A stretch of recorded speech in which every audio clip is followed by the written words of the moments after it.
Oh yeah, I've muted her. No, video. Oh yeah. Okay, cool. Oh,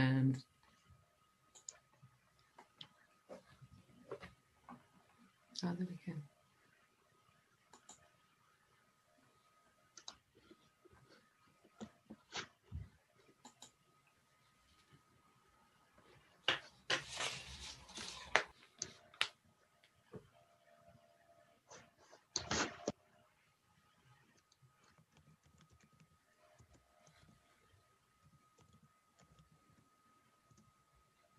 Welcome this afternoon. Welcome to Rumana Kabir, and this is the 4th webinar in our series of inspirational journeys, where we've been focusing on 5 alumni journeys throughout May and June. And this afternoon, I'm so pleased to welcome Rumana, whose webinar is Purpose to Peace, Finding My Peas. Rumana has a long track record as a development practitioner with a background in architecture and a broad experience of working globally in conflict, emergency and development contexts. She has been leading and delivering strategies on housing, community development and disaster risk governance projects. Rumana has demonstrated expertise in facilitating, coaching and mentoring numerous non-governmental organisations while strengthening capacity for senior government officials and UN staff members. Rumana enjoys giving time to charities in various ways, such as being a chair of trustees for the global network of civil society organisations, that's GNDR, and mentors and coaches professionals to evaluate and strategise their career paths, as well as engaging as a vice president for public relations at Ascot and Bracknell speakers. Welcome again. To begin with this evening, we're going to do a quick poll about where you are in the world. We've got this option to be so virtual with our webinars, so it'd be great to find out where you're based. So I'm going to run a quick poll before I hand over to Rumana.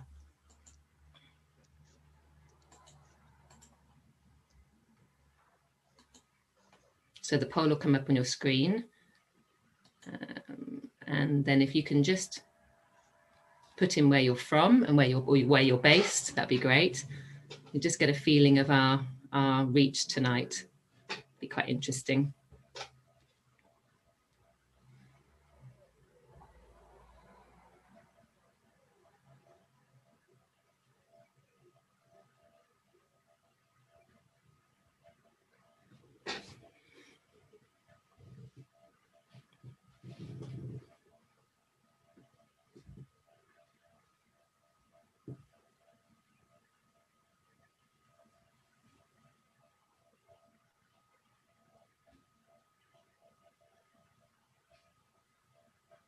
Just give it a few more minutes. We've almost finished. I think everybody's almost there. Excellent. Okay, let's just share the results with everybody and Rumana.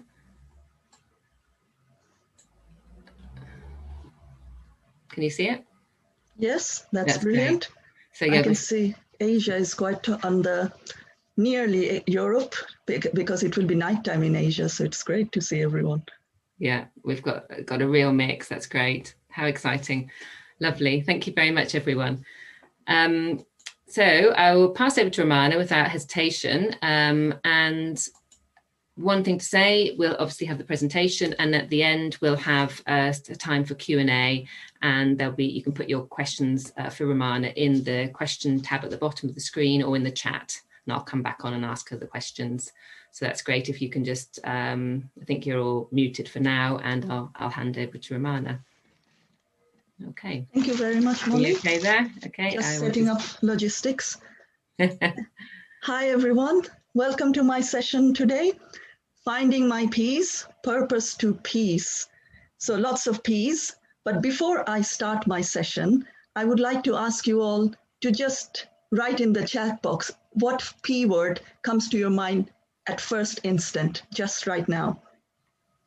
It can be a frozen pea as well if you want. Positive. First one is positive. Peace, peace, 2 more pieces. Place, prosperity, participation. Fantastic. Thank you, everyone. I'm glad that none of you mentioned pandemic. Fantastic. We are having this positive mindset to start with our webinar today. Thank you very much. So now I will start my presentation. Oh, there is one from Paul who is saying political, which is a new one. Okay, so let's start our presentation. My presentation.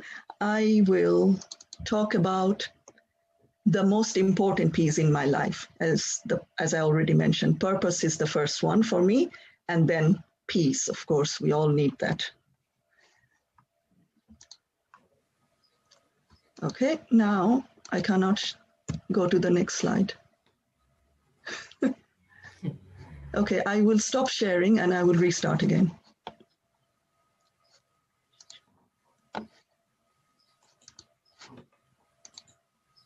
Okay, you are screen sharing, but it's not moving. Sorry about that. Resume share. It's not scrolling down. We can just give it a minute. Can you do as a slideshow? Yeah, I've been trying that, but it's not working. Just give me 1 minute. Share screen. Only host. Who can share? Only host. All panelists. Sorry. Okay. Should I make you the host, or I can share? Yeah, if you can share, that will be easier then. Okay. Let me just have a quick look. I hope all the audience have the patience and don't get disheartened by the technological difficulties. Okay. Let me just share.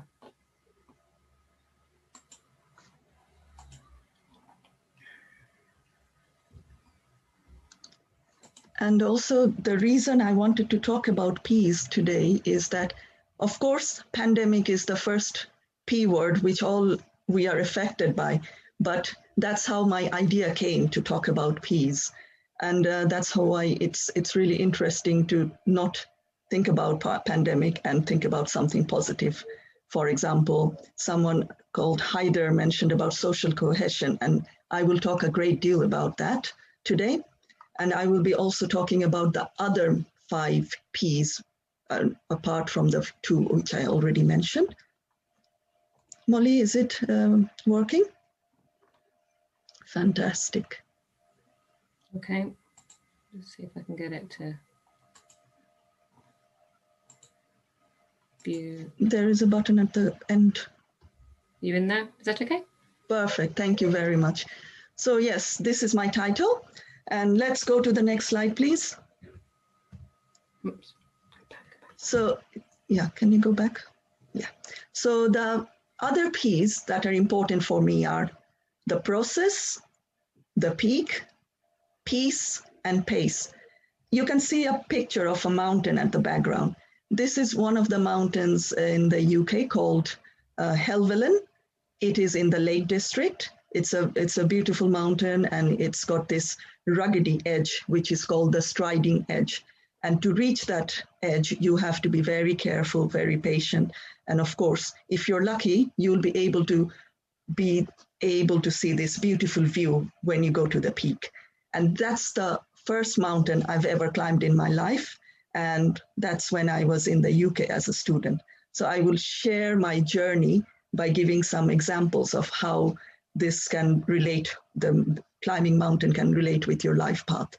And you can see the last one, the pace, is not a perfect circle, because pace is something you have to find your own pace. You cannot figure out exact pace of what is best for you. So that's why it's got an odd shape.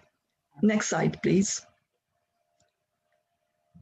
To start with my purpose, I also wanted to find out what is important to me and why it's important. And I'm sure all of you have the answers for your own purpose in life and also in your career.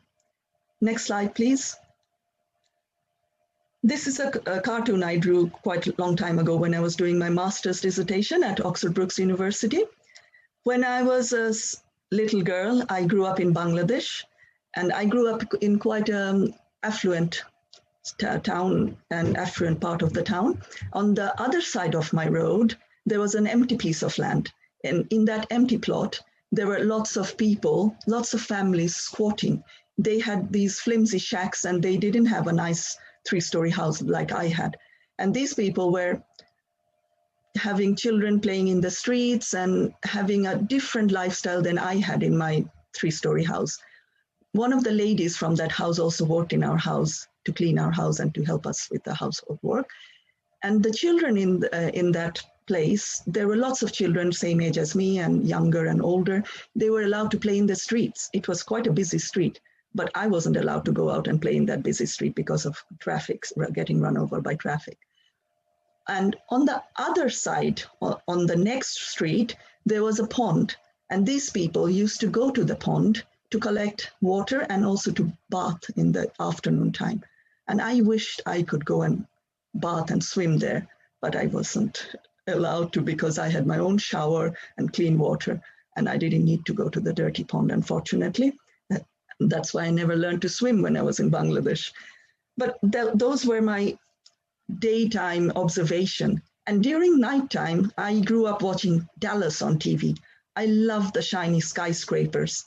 They were just so beautiful and pretty and attractive. So I thought, when I become an architect, as I grow up, I will be able to solve this housing problem. Because as I grew up, I saw that these people had to leave. They had to leave because the landowner wanted to build his own house. And then gradually the pond was also filled up to build housing for the government officers, as that land was owned by the government. So these were my observation when I was growing up. And I did become an architect. Molly, may I have the next slide, please? I became an architect and I designed fantastic skyscrapers when I was a student. And I also managed to design high-rise buildings for people to live in, but mostly for the middle-income people. But I also had lots of questions which was bothering me. I couldn't be at peace with my architectural education, which was very analytical, and it made me ask a lot of questions in my head. I couldn't find those answers as a student. But when I started practicing architecture, I could find some answers. I could find the answers about, for example, why do we have all these people squatting and migrating to the cities? Because I wanted to find those answers. So I did my master's, my undergraduate dissertation on findings, the answers about how the people in the coastal areas can improve their houses so that it doesn't get knocked over from any cyclone or any future disasters. And as a result of those interests, I started going in the weekends to do some research, participatory action research. Yeah, it's a mouthful word for an architect to learn. PAR, participatory action research, means you go and you talk to the people, you understand how people solve their own problem and how we can, as professionals, we can use those solutions to find some better answers to those problems in a larger scale. So one of my professors, who happened to do a PhD from Oxford Brookes, he just returned from the UK to Bangladesh. His name is Dr. Iftikhar. He might be watching, but it's Australia time, but he's registered. He will watch later. He introduced us to this participatory action research project.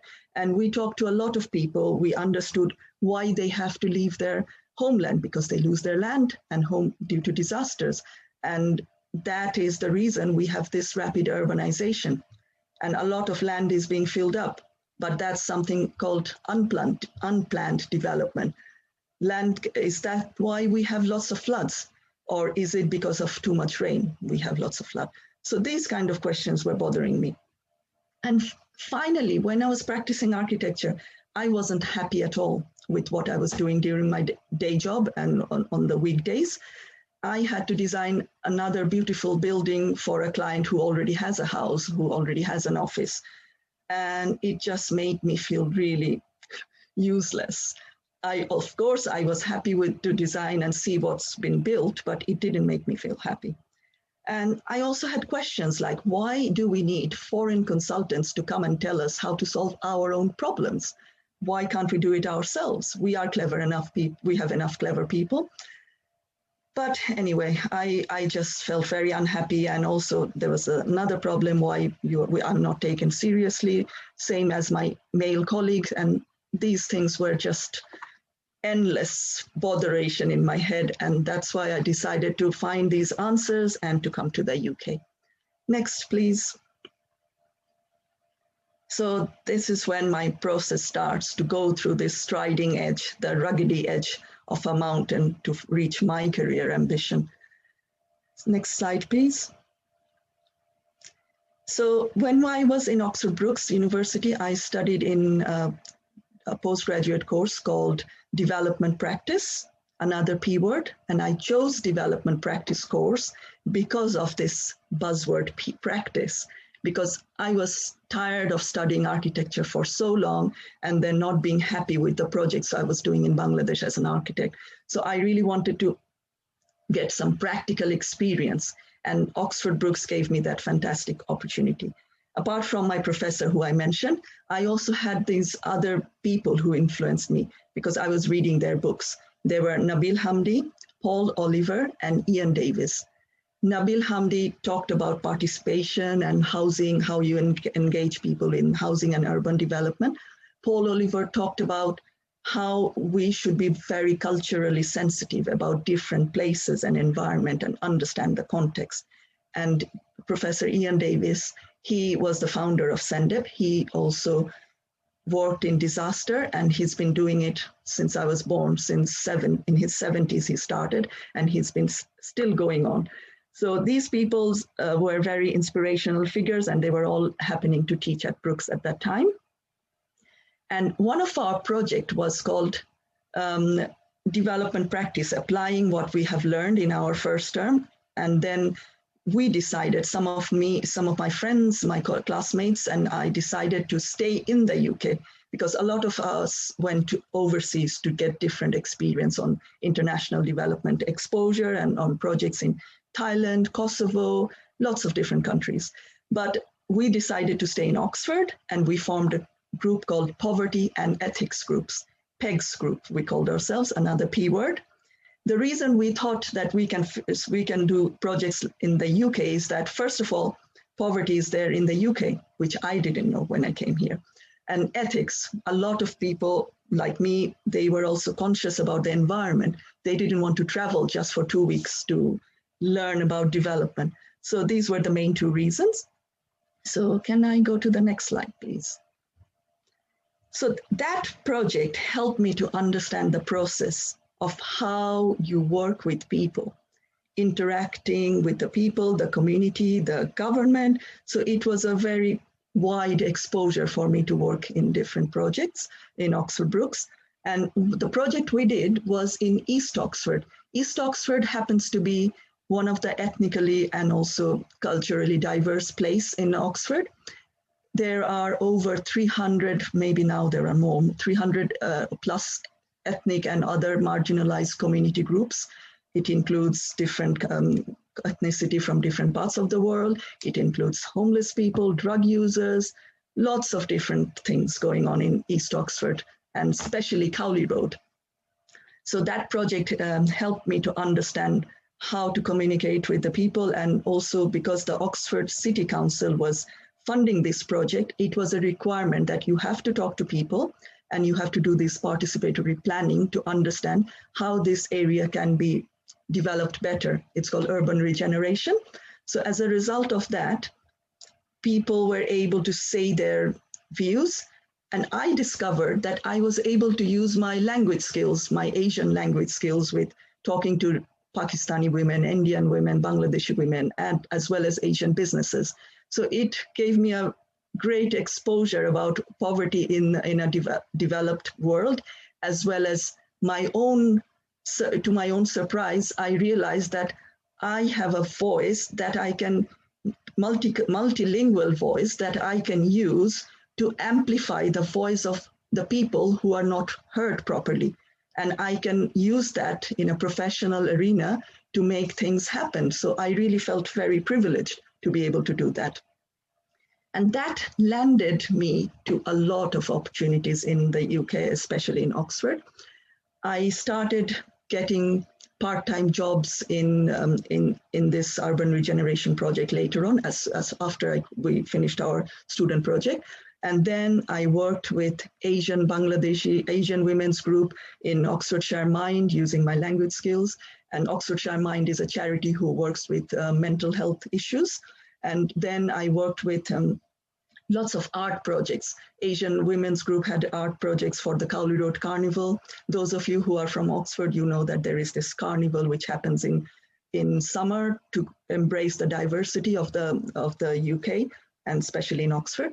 And so there were countless opportunities. And there was one project where I was working with young women who don't have the opportunity to go to the mainstream education schools or places like that and the colleges. So these women, we brought them together and we asked them to do art projects to have self-expression. We organized events like exhibitions, and those projects really helped me to have fun as well as to earn some part-time money.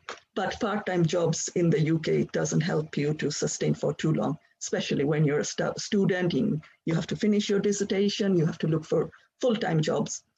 And I was just working like many of you already worked part-time, I'm sure, in your life, working in cafes and restaurants. And one day, when I was working in a cafe in the high streets in Oxford, there was this white young lady, very friendly. She approached me and she said, "Can you give me some change? I need to buy some milk for my child." I was really surprised. I just came out of a 12-hour shift in a cafe where I was heating up the milk to make the coffee very nice and frothy. But when the milk got a bit cold, I was not allowed to reheat that milk. So we were throwing away gallons of milk. And we were also throwing away a sack full of cakes and sandwiches because, as you already know, many of you might know, in the UK, if you sell products after the sell-by date, and if the client or customer gets unwell, then they might sue you and you might lose a lot of money and reputation in your business. Same with milk. If the milk gets reheated, it might contain bacteria and make our customers unwell. So we were throwing away milk, and on the other hand, a woman was begging for money to buy milk for her child. So those things really made no sense to me. Why do we have this kind of situation in a very affluent society in Oxford? So I decided to fundraise for a charity called Shelter. Shelter UK advocates about homelessness in the UK. And I learned a lot about Shelter and why the homelessness happens. So I was fundraising door to door, from one door to another, to explain people and to encourage them to donate to Shelter. So you must be bored that the process is so long. It is long, like I mentioned in the beginning. It's a striding edge. And then I started fundraising, and sometimes I had very good days. I met friendly people. Sometimes people just slammed on my face, and that didn't feel nice, and I felt very upset, but I kept on going. On the other hand, when I was fundraising, I also got the opportunity to meet amazing people. Some of them was so kind and generous. They let me in and we had coffee after my work. And so it was an amazing experience for me. I really understood the society better where I was living as a student before, but now I felt more integrated. Also, there was this friend called Tinker. She was saying that she already raised donates money to Shelter. So she just became a very close friend of mine. And then one day she said, "Oh, we have a friend who coordinates the volunteer in Oxford." So knocking on Shelter's door, people's door to fundraise for Shelter, opened the door for me to work in Oxfam. So this friend of Tinker, he invited me. I sent my CV and my cover letter why I want to volunteer for Oxfam. So when I was interviewed, I explained, but I didn't realize when I sent my application, I said application for the poison of a volunteer. So he found it very funny and he remembered me. So another P word. So that poisonous application worked well. But I was waiting. I was waiting for at least 5, 6, 7 months. I can't remember now. So nothing happened and I forgot about it. And then one day I got a phone call to say that I got this opportunity to work in the humanitarian department in Oxfam. So I was very happy. I started volunteering in Oxford and I learned a lot of things. Every week there were briefing, what's happening, what are the disasters, conflicts happening all around the world, and how Oxfam is working, as well as the political context, how the government and the UN and other agencies are working in terms of this, all these politically turmoil situations. So I learned a great deal. I learned, to be honest, I learned more by sitting in Oxfam as a volunteer and absorbing everything like a sponge, how the whole world operates, this humanitarian world. This kind of thing happened, but as I had to do my dissertation and find a job, so I had to reduce my part-time jobs. And as a result of that, I had to use my fundraising allowance, which was £5 a day at that time when I didn't volunteer every day. So I used to buy milk and bread for myself, and the loaf of bread is quite big, so it sustained me well. And that's how I managed. But one day I realized that I didn't have enough money. I just had £5, so not 5p, but £5 in my bank account. So I've asked for some money from my family, and then they said, if you can't find a job, come back. But I had a big dream. I had a lot of aspiration to find big answers to these big problems. I didn't want to go back because I didn't want to get stuck to be able to just solve problem in Bangladesh. I wanted to know more about development.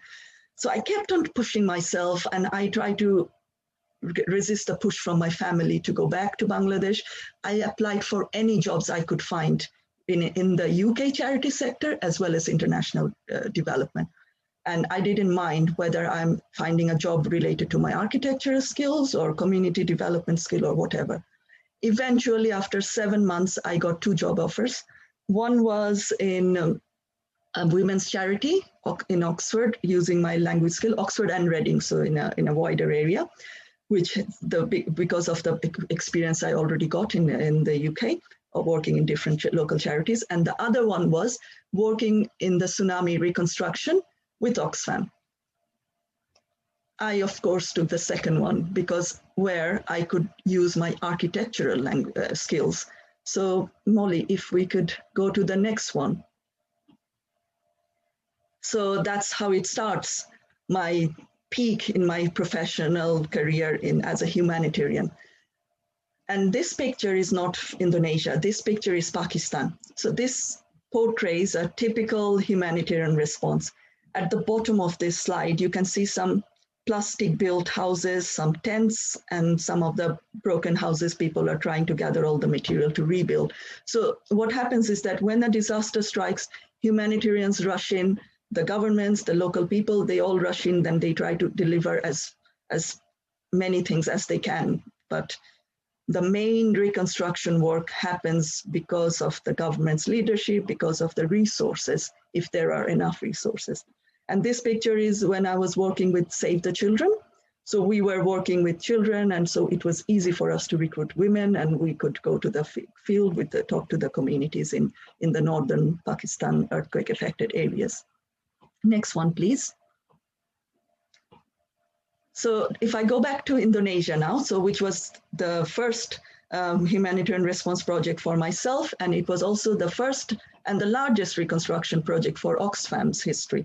It was not only Oxfam, many aid agencies had ample amount of money because the tsunami happened just after Christmas, the Boxing Day tsunami. It poured in a lot of generosity from public, and that as a result of that, we could build more permanent houses. Yeah, permanent, another P. But normally humanitarian projects are not permanent. You just try to provide some interim solution and then leave and let the government and the local people deal with their own problems. But in this case, we had the opportunity and the flexibility to be able to do a good job. And also the government made sure that, because they knew that there is a lot of fund, so they made sure all the jobs done by the external aid agencies are done well. The top picture is the first team I had. I was there after 1 month after the tsunami. So this is the first team, and we had to recruit more people and had to scale up this project and replicate this construction program. Of course, we designed the project first by talking to the communities and what type of houses they need. And then we replicated in 5 different locations. And all these locations were quite far away from each other, 5 to 6 hours drive, sometimes 8 hours because of bad road conditions. And also one thing which was very important was that most of my colleagues, they somehow lost their families, lost their houses. So they were all affected. So it was really a very inspirational part for me to be able to keep on going, because they were so hardworking and they were so enthusiastic to learn. And also there were a lot of architects, engineers, as well as construction workers, builders in our team. So carpenters, builders, architects, engineers, it didn't matter what status, professional status you have, everyone was working together. And that was really good. And none of us were called architects, engineers, or whatever. We were all called shelter officers. And I was, funnily, my title was another P, public health engineer, because in Oxfam's organogram, they didn't have shelter programs. So they just had public health people who build latrines and provide water. So I was part of the public health engineering team, and then slowly I redefined, and my title was changed in my contract as a shelter and settlement specialist. Next slide, please. So then I moved on after a year in Oxfam, after the tsunami reconstruction. I moved on to Pakistan, first with Save the Children, the picture I showed you earlier. And then a few months later, I moved on with the UN. In this picture, the first one, you see that I'm marching with the army, because in Pakistan, there were not enough charities or local organizations to help people in rebuilding. And also same with the international charities, there were not enough. It was not the unique case like tsunami, and that's what happens in most of the disasters. So we had to train the Army Engineering Corps to rebuild and to monitor the houses. This project was seen as one of the most successful post-disaster recovery project, because the government made a rule that all the homeowners should have equal amount of money to rebuild their houses, and they can design the way they want, but of course they have to follow the guidelines to make it earthquake resilient. But like I said, in Save the Children, I had lots of women colleagues, but in the UN, I didn't have any women colleagues because it was construction project, of course. And also because of the conservative nature, as UN, when you say women are encouraged to apply in job advertisement, the local leaders don't like it. So we had to be very careful how we recruit women. We couldn't find anyone, so I encouraged my male colleagues. Excuse me, I hope I'm not affected by the pandemic.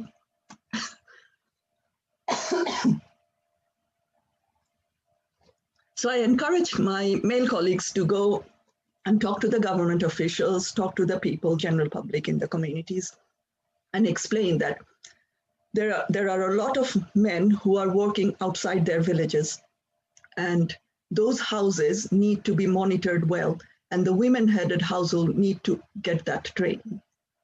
As a result of that, my colleagues went to the villages and did outreach training session. The other picture, the picture with the women, we did outreach training session in the villages as well as in the schools and colleges to encourage the women leaders and women professionals to come forward.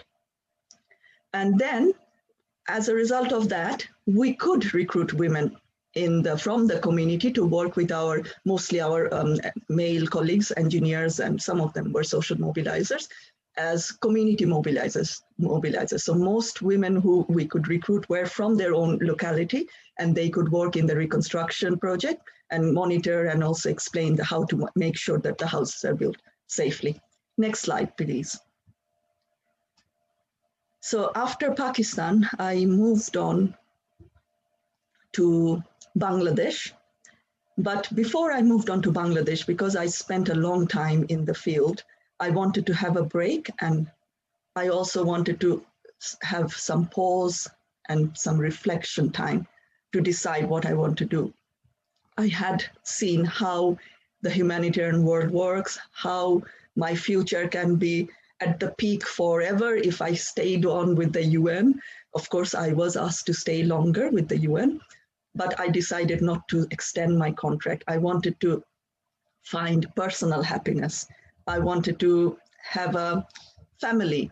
I wanted to understand where I want to go next. Do I want to carry on doing humanitarian work, or do I want to do something else? So I wanted to take a pause, and I decided to do short-term assignments. Next slide, please.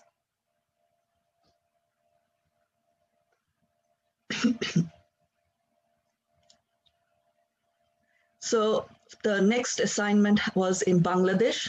And I was really excited because I'm going back to Bangladesh and I can give back all the skills I've got. And I have international experience, so I can advise people on how to do things better. But the case was not. It was the hardest one of the, I mean, even now when I go to when I do projects in Bangladesh, I think I get too personally involved, and I find it really hard to manage my personal anger and frustration because, you know, I couldn't build skyscrapers, which I dreamt when I was a little girl. And I couldn't solve the housing problems when I was an architect. So these things really bother me a lot still now. So in this picture, I'm talking to some people who lost their houses because of cyclone. And that cyclone was one of the big cyclones. And although Bangladesh has improved a lot over the last 40, 50 years, people's lives are saved, but their assets, their houses are all washed away. One of the big reasons is that they don't have enough land. As you know, it's a very populated country, 165 million people, and there is not enough land. That's why people live just next to the coast and very vulnerable location. So that's one of the cause of people losing their asset. And every year there's a cyclone, and it's really a tough place to live. And one of the things is that when you're working as a professional, humanitarian professional, you absorb everything. And you don't have time to reflect at that time because you absorb all these stories. People were telling me that they were like ring-a-ring-a roses. They were holding hands in a big circle when the tidal wave came, and then it was washing away, but they all hold on to each other's hand. So even if now I'm talking and I'm getting goosebumps because at that time, I just listened to the story. I was busy doing my assessment, checking what houses, what type of land and all those technical things. But now when I'm reflecting and sharing my experience, I just feel that, you know, it's a nightmare when you think about how people live, that, you know, you're holding your hands, all the things, all your house, property, asset, everything's washed away, and you're just holding on to each other for the waves to stop. And then you survive. So it's just living on the edge, striding edge of Helvellyn is nothing compared to the life people have in the coastal areas of Bangladesh. Next, please. And one thing I mentioned, that one of the issues is land issue, and the other issue is the resources. How much relief money can solve the problem? Not enough. So one cyclone had 1.5 million houses damaged, and only 5 in 100 houses were built. And in this picture, you can see the 5% highlighted in green. This 5% is the work done by all the aid agencies and the government together after 2 years of the cyclone. So it means not everyone got perfectly built houses. Some people might have got some shelter materials. Some people might have got a house built, but a lot of them are built probably in a very vulnerable location. So next cyclone comes, it will be all gone again. And that is why I am not happy. And that keeps on bothering me. But then again, if I think positively, like our first participant today, audience said that P, positive, is the most important thing. We did make some difference. We just made 5% of the people have a better house after the disaster. So that 5% of 1.5 million was 76,000 houses. So it's not a bad number if you think that way. So you have to find some kind of comfort as a professional in the end of the day. Next slide, please. And this is part of one of the projects I did after 2 years when I documented the work after the cyclone in Bangladesh. So finally, I had to come down from my career, and by that time I had a lot of offers to go to different disaster places, and my friends and family, whenever they saw disaster in the news, they thought, oh, Rumana is going to go there now. But like I said, I wanted to understand and find my peace and my purpose in life. And also I wanted to prioritize my personal life. When you're working in different countries, different culture, and when you come back, try to interact with your friend, you feel like an alien. I felt like an alien because my friends are talking about house, money, cars, children, and I didn't have any of those. So sometimes I just felt abnormal. And even in the field, when people, especially when you're a woman and working on your own, people are always asking, oh, do you have a family? Do you have children? Even at the airport, sometimes I've been asked by airport officials, do you have a family? Do you have a child? And yeah, so if you're a woman, you have constant pressure from your own mind and from outside people.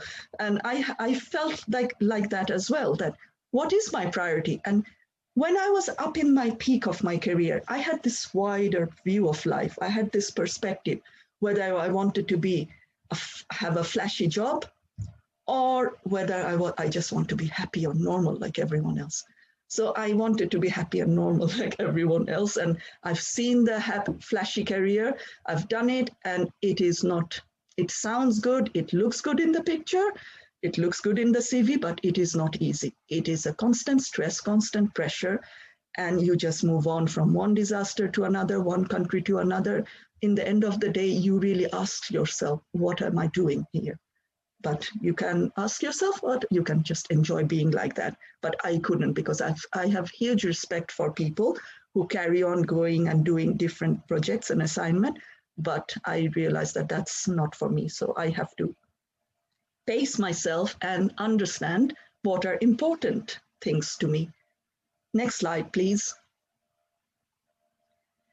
So I decided to make sure whatever I've learned from my work in the field, I can bring those knowledge and experience and use a platform to be able to communicate better with the bigger people, the decision makers, the real high peak people. Maybe these people are not in a mountain peak, maybe they're in a different planet. So I wanted to reach a different planet and understand how to work with the government, the UN, and the first picture is on the left, the Cyclone Reconstruction work. So I documented all the houses that were built, all the houses and the different projects that were done by aid agencies and the governments together, and all the lessons they had. So it was not a typical evaluation. First, when you go there and talk to people, people are very defensive. Oh, no, we don't want to talk, everything was fine. And people want to move on from one project to another. And there are lots of problems, but you cannot solve everything. So people just carry on moving. That's how the professional work in this world. But the problem is that sometimes people don't open up, but this project helped them to open up, because I mentioned that your work will be in a book. Your work will be publicized and share all the learnings as well as the recommendations on how to make things better. As a result of that, everyone got less competitive. All the agencies, they didn't say, oh, we did better than you and all these things, but they finally opened up and shared their experience. And as a result of that, the next cyclone, or 1 or 2 years later, all the aid agencies worked together to have one type of work, one type of response. So this kind of coordination really helped to make things better. And the middle picture is about a guideline about how to engage local actors in disaster recovery. So disaster response or going and doing a temporary relief work doesn't solve the problem. The recovery work starts from day one or maybe few hours after the disaster. The person who's lost their house, even think about the Grenfell Tower in the UK, which had a fire. It's a high-rise apartment for those who are not from the UK. It's a low-income housing, but in this country, it's called council housing. So it's a housing building, high-rise building, which was occupied by people from different backgrounds. I think it was around 70 people who died, and because of fire, and the fire was caused because of materials that were used, to cheaper material, and that was not fire resistant. So that night, the local communities, they help people to have a sleep. And this is it. Local actors are the main heroes, and they are always at the peak of disaster and always at the peak of disaster recovery as well. So how, as World Bank, the government, the EU, and all these big players from different planet can help the local people to recover better. And as all these big players have lots of ideas, money and resources and professional expertise, how this can be channeled to really make sure it's practical and it makes a difference. So these kind of work, my priority is to make sure I prepare, help people and the government to prepare, and also forming partnership. Partnership is something very important. And I understood that better when I worked with private sector. After I became a mom, I worked full-time with private sector.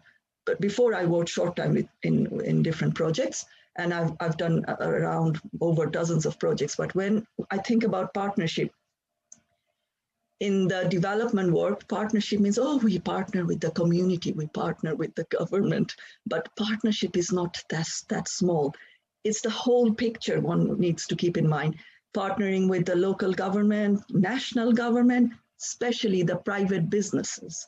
That's very important. And also the big players like the UN and World Bank and all these development big players. And of course, the aid agencies and the humanitarian agencies in non-government organizations or NGOs. So partnerships can be of many kinds. And that's what I learned from my development work, that partnerships are important. And to do partnership, you have to be very political. For example, if you're working with the government, and if you're the UN, you have some kind of partnership, but if you're working with the local government, then it's a different picture. The local government is always dependent on the direction from the national government, but sometimes the aid agencies go and want to work directly with the local communities. So it's sometimes very hazy, and how far can you go from your position? So these are very complex issues, and I can have another webinar on that another day. So I will stop here and go to the next slide, please. Yes, let's make it more playful now. So I've talked a lot about all these complicated partnerships, and sometimes it takes a lot of patience to form partnership, because not everyone is in the same page as me if I think about a small partnership with my colleagues. But if you think about bigger partnerships, it takes longer.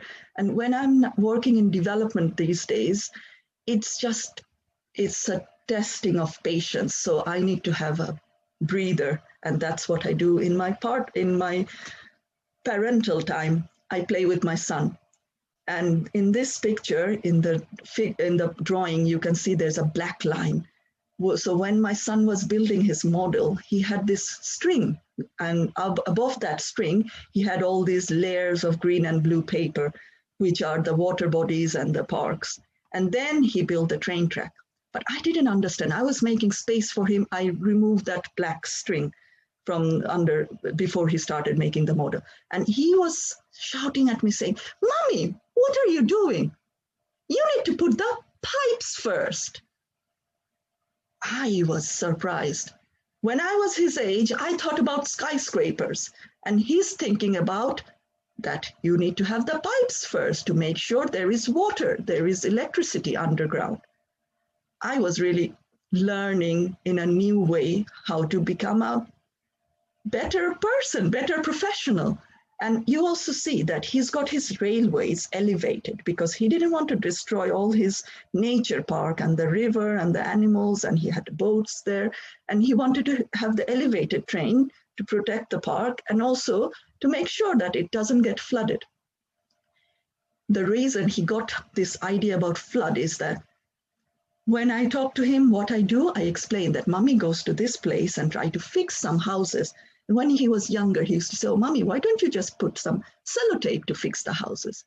When he used to make small models. But now he is more clever than I am when I was his age. He doesn't think about wishful thinking of having flashy skyscrapers. He thinks very practical.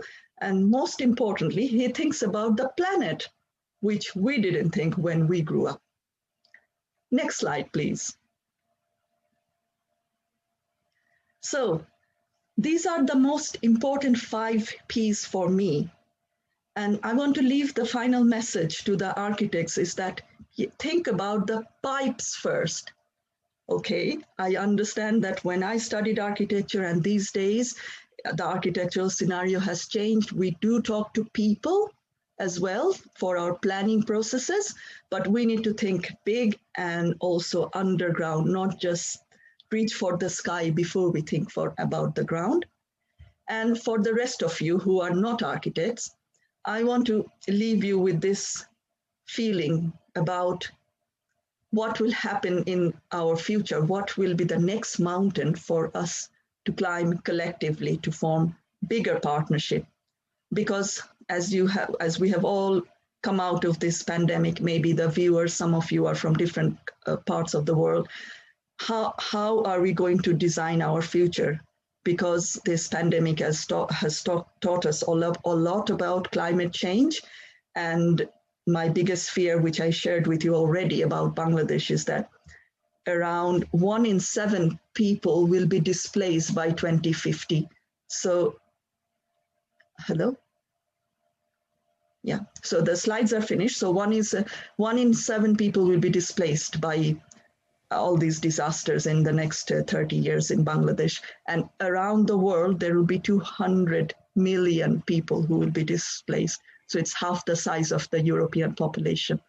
So I would like to leave you with that thinking, that is, how are we going to reach that problem and address the peak of our planet in future. Thank you very much. I would like to pass to Molly now. Thank you very much. Can you see me? Yes, and I would also ask Molly to be able to have a poll before I take the questions from our audience. Okay, so I will just do the poll that we arranged. A quick synopsis of what we've been talking about. Have you figured out what your Ps are? So I'll share the poll now. And if you can just click your answers and then we'll share it to the audience. Thank you.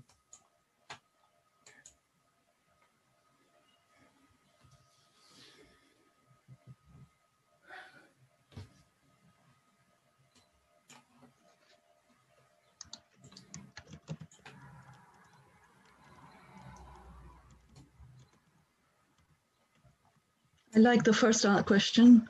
What is your purpose? Make money. Yeah. Can everyone see the poll? I think there's a few people. Oh, wow. Yeah, there's a few people voting. Fantastic. Just for a bit of fun at the end. Everyone's having a vote. Fantastic.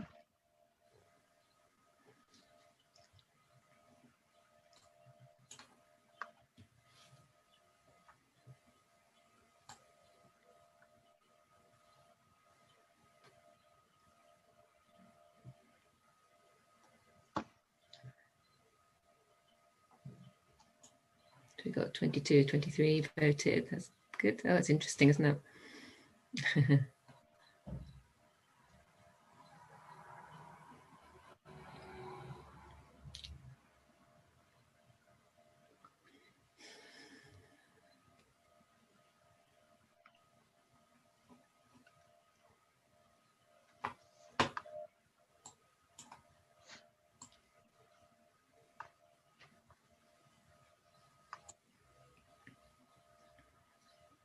Quite high, making a difference. make a difference. What's your purpose? That's nice.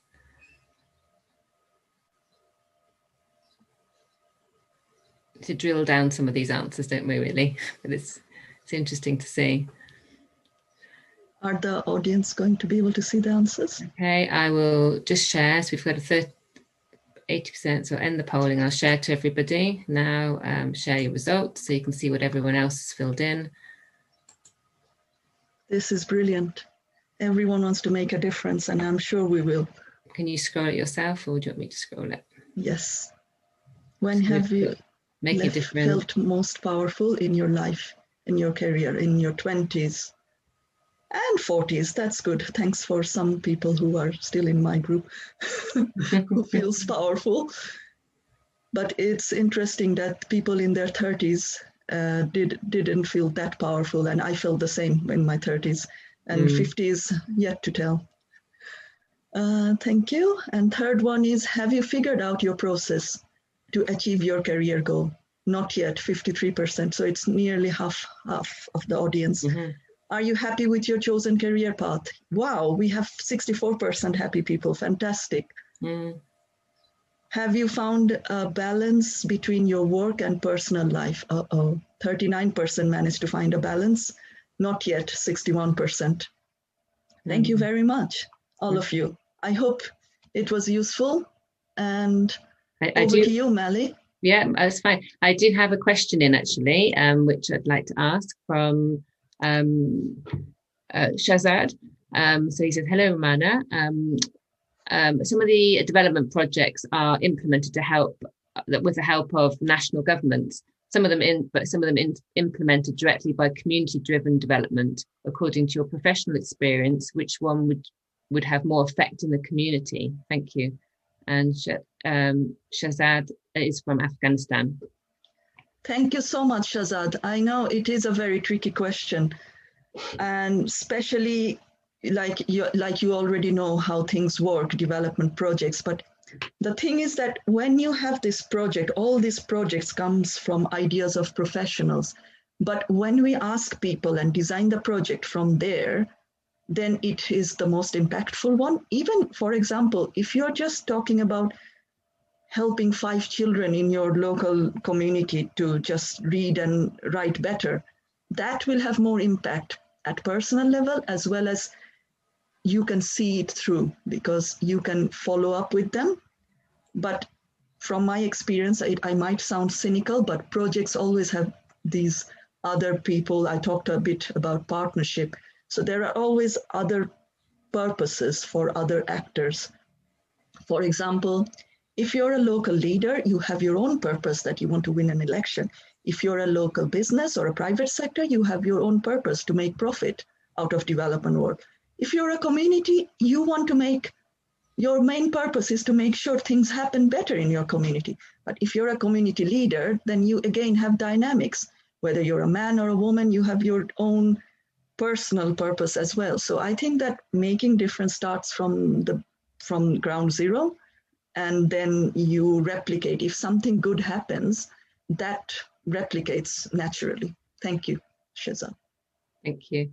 We've got a few registrants who have their hands up. I just wondered whether they'd like to say their question. If I allow them to talk, I've got Neela. Just see if you want to say your question, Neela Matthews. You there? Yes, I can see Neela. You have to unmute yourself, Neela. I think you can unmute yourself. They have to ask. Yeah, maybe we have to unmute them from our side. No. Okay. She'll have to do it herself. Yeah, and I think it's easier if the questions are written. Yeah. Yeah. Okay. And the same with, there was another hand up from BJ, but I can't. They seem to be on mute. So if you have any other questions, do you want to just pop them into the Q&A? It's a little bit easier, I think, in this webinar. Hi, BJ. Yes, please write your answer. I think that all the audiences are muted. Yeah, okay. So we've got one more coming through from Samia. She said, hello, I'm an architect from Bangladesh, now working in the Rohingya response. I can really relate with your journey, coming from similar cultural and professional background. And I want to know how you managed your personal life being a humanitarian professional, given the social pressure for women in our culture. Being an unmarried girl who's just turned 30 in Bangladesh, I'm under immense pressure to strike this balance and would really like to know your take on it. It's an interesting question. That's so true. Thank you so much, Samia.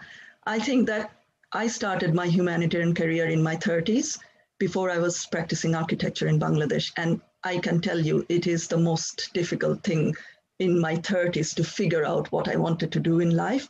I touched a bit about, the pressure from the family. If you can't find a job, come back. So you have to be very strong.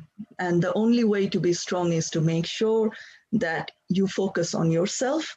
And one of the most important things I learned from Oxford Brookes' course in Sendip was that you make sure you have self-care as one of your agenda when you learn to become a professional.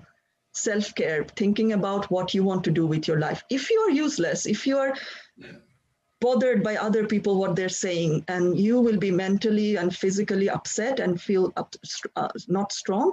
So make sure that you just, I'm sure as an architect, you already know that you have to be able to focus yourself and drive your energy in a positive direction, as well as communicate better, talk to people, explain them what you want to do and how you want to do, because nobody can see what you can see in your vision. Thank you.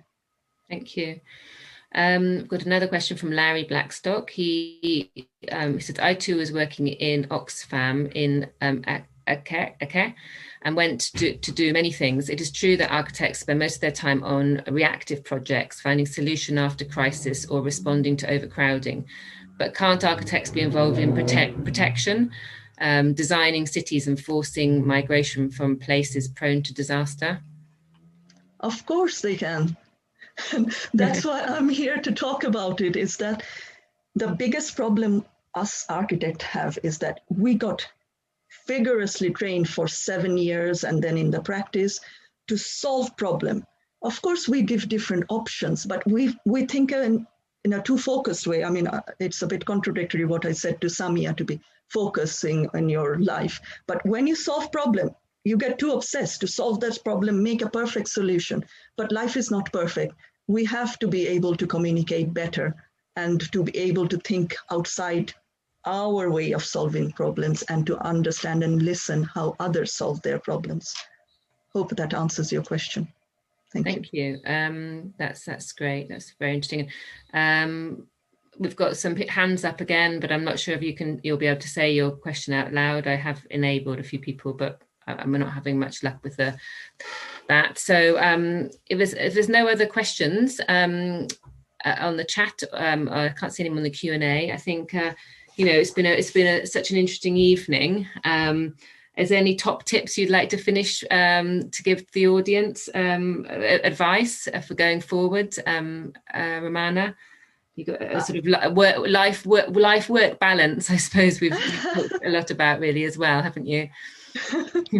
Thank you very much. I'm just reading the chat box that I've got lots of thanks from a lot of friends and colleagues who I worked in different parts of the world.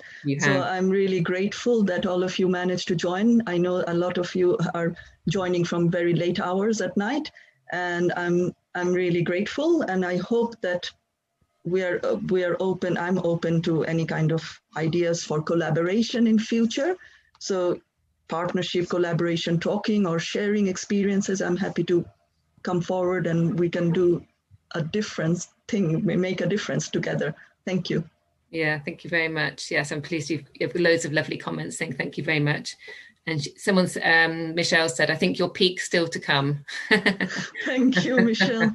Oh, well, that's been so interesting. Thank you very much. So to the audience, thank you for attending. It's been a great evening, and Rumana's, it's been so interesting to hear your journey for your career and the next steps and where you're going next as well. It's been very inspirational for me. For the audience, if you, as you probably know, we've got the final series of events next Wednesday. We've got Effie Frucci, who's an entrepreneur and lives in Vancouver. And so that's our final inspirational journey next Wednesday. But we've also got an event on Monday you'll hear about, which is around Monday, the 7th of June, which is about volunteering and being good neighbours, which is a very interesting one with our Oxford chapter, which we'll put up on LinkedIn and also put on the invite and the email tomorrow to everybody. But today's session's been recorded, so I'll also share the recording. If you've got anyone who wasn't able to attend, do feel free to share it. I'm sure Romana's happy with that, and thank you again, Romana. It's been lovely and really interesting evening. Thank you, Molly, and thank you to Oxford Brookes for having me this evening. Okay. Bye, everyone. Bye bye.